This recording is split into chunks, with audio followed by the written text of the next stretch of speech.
Bursa transfer musim panas dipastikan akan menjadi periode yang sibuk bagi manajemen Inter. Sejumlah pemain yang akan hengkang atau telah mencapai akhir siklus karena faktor usia, membuat klub harus segera melakukan peremajaan skuad. Situasi ini semakin diperumit dengan tersingkirnya Inter secara prematur dari Liga Champions oleh Bodo Glimt.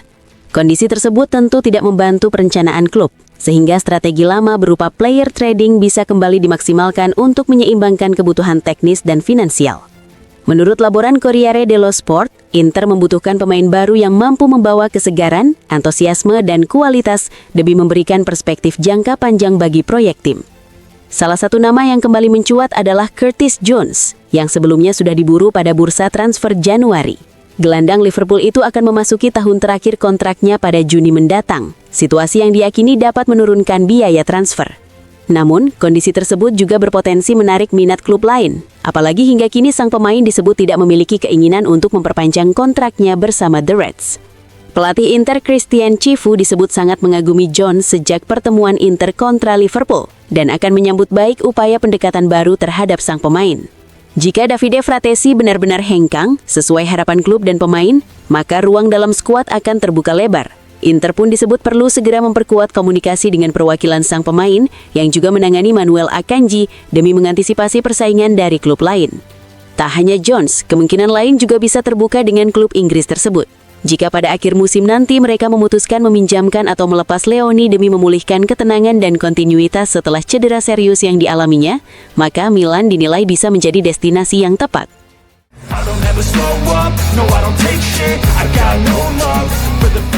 Waktu bagi Boni akhirnya tiba. Menurut laporan La Gazzetta dello Sport, besar kemungkinan pada laga besok malam di San Siro melawan Genoa, Christian Cifu akan memilih duet Boni Thuram sejak menit awal, dengan Esposito memulai pertandingan dari bangku cadangan. Sejauh ini, dua pemain Prancis tersebut baru mencatatkan 407 menit bermain bersama di lapangan. Terakhir kali keduanya tampil sebagai starter secara bersamaan adalah saat Inter menghadapi Lecce pada pertengahan Januari. Bagi Boni, kesempatan ini menjadi panggilan yang tak boleh dilewatkan. Terakhir kali ia diturunkan sebagai starter di Serie A terjadi pada 14 Januari. Saat pertandingan akhir pekan ini digelar, akan genap 45 hari sejak momen tersebut.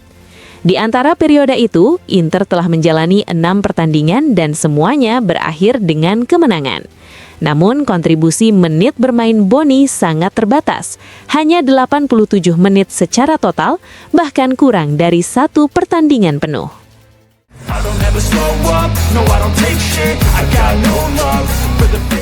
Christian Cifu akan melanjutkan kiprahnya musim depan dengan kontrak yang lebih panjang 1 tahun serta peningkatan secara ekonomi. Hal itu dilaporkan Tuttosport yang menyebut klub ingin memberikan pengakuan setimpal atas status sang pelatih setelah musim di mana ia dinilai mampu membuktikan kapasitasnya. Selain pembaharuan kontrak, Cifu juga akan mendapatkan dukungan penuh dalam bursa transfer dengan strategi belanja yang didasarkan pada ide-idenya. Di antara para pemain yang kontraknya akan habis, Hendrik Mkhitaryan berpeluang memperpanjang masa baktinya. Inter disebut akan merekrut pemain yang sesuai dengan gaya permainan vertikal, mengedepankan intensitas dan fisik. Ada pula kemungkinan kembali ke perubahan modul, yakni menggunakan formasi 3-4-2-1 dengan tambahan gelandang bertahan yang profilnya bisa mengarah pada Kone, Ederson, atau Leon Goretzka.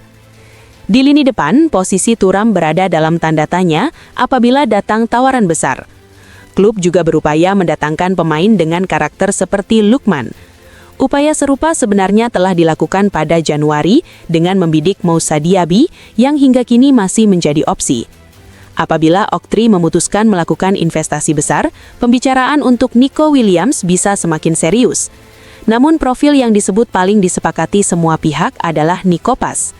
Situasi pemain Argentina itu sangat bergantung pada keputusan Real Madrid. Saat ini, Nico Paz yang bermain untuk Como disebut lebih memilih menjadi pusat proyek di Inter dibanding sekadar salah satu dari banyak pemain di Madrid, di mana persaingan pada posisinya sangat padat.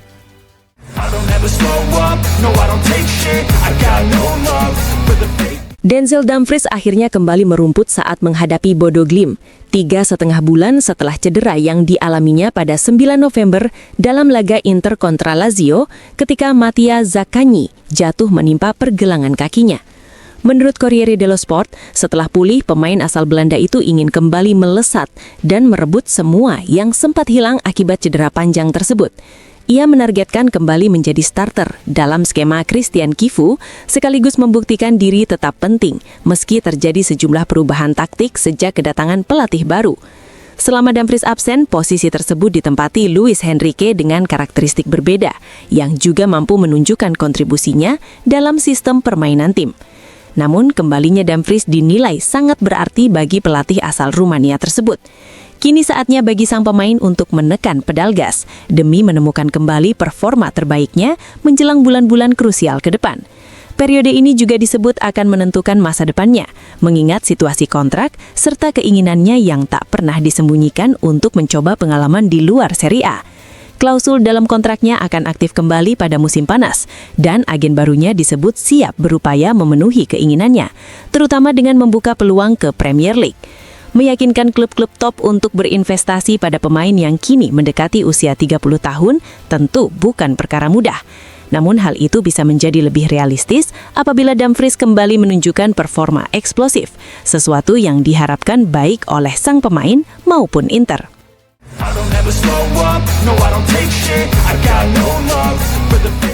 Inter disebut sebagai klub terdekat untuk merekrut Vasilije Kostov, gelandang Serbia berusia 17 tahun yang tengah bersinar bersama Red Star Belgrade. Kabar tersebut diungkapkan oleh sport.sport.ba dalam artikel tertanggal 23 Februari yang menyoroti bintang muda sepak bola lokal tersebut. Kostov tampil impresif musim ini dengan mencatatkan 11 gol dan 6 assist dari 32 penampilan bersama Red Star Belgrade. Performanya itu menarik perhatian banyak klub Eropa, dengan sejumlah pemandu bakat dilaporkan datang ke Beograd dan kota lainnya untuk menyaksikan langsung aksinya. Namun, Nerazzurri disebut berada di posisi terdepan dalam perburuan transfer sang pemain. Inter dikabarkan siap memenuhi permintaan harga yang diajukan pihak klubnya. Dalam laporan tersebut bahkan disebutkan bahwa tidak akan menjadi kejutan apabila pemain tim nasional Serbia itu berlabuh di Giuseppe Meazza. Media Bosnia tersebut meyakini Inter bersedia mengajukan tawaran lebih dari 20 juta euro, angka yang juga siap dipenuhi klub-klub lain yang meminati Kostov. Jika transfer terrealisasi, ia berpotensi menjadi pemain termahal dalam sejarah sepak bola Serbia. Dalam upaya negosiasi, Inter juga diyakini akan memainkan kartu Dejan Stankovic, legenda Nerazzurri, yang kini menjabat sebagai pelatih Red Star Belgrade. Apabila kesepakatan tercapai dalam beberapa pekan ke depan, Inter telah menyiapkan rencana pengembangan khusus untuk Kostov. Opsi yang dipertimbangkan adalah meminjamkannya ke klub Serie A agar beradaptasi dengan sepak bola Italia, atau mempertahankannya di Milan dengan proses integrasi bertahap ke tim utama.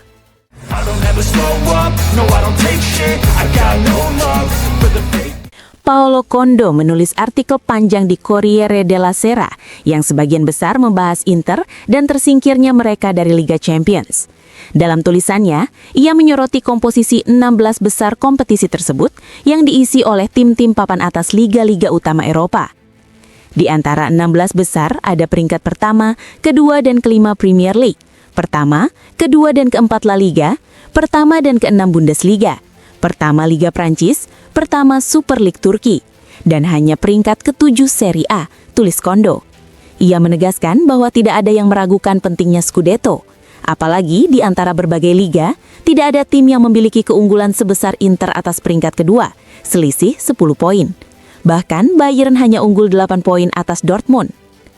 Namun menurutnya, inilah level sepak bola elit, di mana tim harus tampil maksimal dalam setiap kesempatan penting. Ia menilai sikap sebagian pihak di Inter seolah mengungkap rahasia umum mengenai prioritas utama mereka. Condo mengakui bahwa skuad yang dibangun musim ini tampak kurang kompetitif untuk menjuarai Liga Champions, terutama karena perjalanan musim lalu diwarnai pencapaian luar biasa yang sulit terulang. Meski begitu, ia menilai ada perbedaan besar antara tersingkir di babak playoff atau bahkan fase grup seperti yang dialami Napoli, dibanding menyerah di perempat final. Dalam analisisnya, ia juga menyinggung peluang awal yang dimiliki Pio Esposito. Jika Pio Esposito menanduk bola ke gawang alih-alih melambung pada peluang pertama di menit ketiga, sangat mungkin Inter akan tersulut, tulisnya. Sebaliknya, Bodo tampil solid sepanjang laga. Kondo menegaskan bahwa mereka pantas mendapat pujian atas penampilan yang bahkan disebutnya lebih baik daripada Dortmund dan Galatasaray. Tim Norwegia itu tak pernah benar-benar berada di bawah tekanan dan tidak pernah merasakan napas Kifu di tengkuk mereka.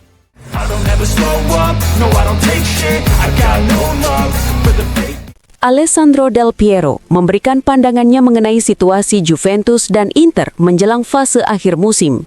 Dalam wawancara bersama Corriere dello Sport, legenda sepak bola Italia itu juga menyinggung performa klub-klub Italia di Liga Champions. Menanggapi hasil terbaru kompetisi Eropa, Del Piero menilai persaingan di level kontinental telah berubah sejak lama. Menurutnya, kini tak jarang tim-tim yang sebelumnya tak terduga mampu melangkah hingga final Liga Champions. Kompetisi di sepak bola Eropa sudah lama berubah. Terkadang ada tim yang mencapai final Liga Champions yang sebelumnya tak pernah kita bayangkan bisa berada di sana. Itu terjadi karena semua tim belajar, bekerja keras, dan terus berusaha meningkatkan diri untuk menjadi yang terkuat. Saat ini seperti itu, semakin terasa dan tim-tim Italia harus beradaptasi dengan kondisi tersebut, ujarnya. Ia kemudian menyinggung performa 3 wakil Italia. Del Piero menyebut Atalanta telah menorehkan pencapaian bersejarah yang indah, sementara Juventus benar-benar nyaris melangkah lebih jauh. Di sisi lain, Inter disebutnya mengalami penurunan performa. Kita lihat nanti bagaimana yang lain akan melangkah. Tidak banyak yang bisa dikatakan. Yang jelas, semua harus selalu berusaha untuk menjadi lebih baik, tambahnya. Terkait persaingan Scudetto, Del Piero belum menganggap segalanya selesai, meski Inter unggul 10 poin. Ia menegaskan bahwa masih ada laga langsung melawan Milan yang bisa mempengaruhi jalannya perburuan gelar. Ada pertemuan langsung dengan Milan, jadi kita lihat saja nanti. Kita harus melihat bagaimana hasil big match tersebut dan terutama bagaimana reaksi kedua tim setelahnya. Pungkasnya.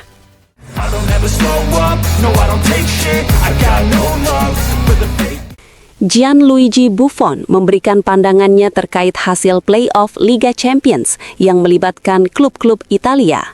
Berbicara kepada Sky Sport, kepala delegasi tim nasional Italia itu menegaskan bahwa kualitas sepak bola Italia tidak bisa diukur semata dari level individualitas pemain Italia. Level sepak bola Italia tidak bergantung pada level individualitas pemain Italia. Ada tim-tim Serie A yang bahkan tidak memiliki satupun pemain Italia dalam skuadnya, ujar Buffon. Ia kemudian menyoroti performa wakil Italia di babak playoff. Menurutnya, ada tim yang mampu melakukan pencapaian luar biasa, namun tidak semua berhasil meraih hasil yang sama. Saya melihat Atalanta melakukan pencapaian luar biasa. Juventus juga melakukan hal yang sama. Sayangnya, Inter tidak berhasil melakukan hal serupa. Sepak bola Italia telah memberikan jawaban yang kami harapkan, tutupnya.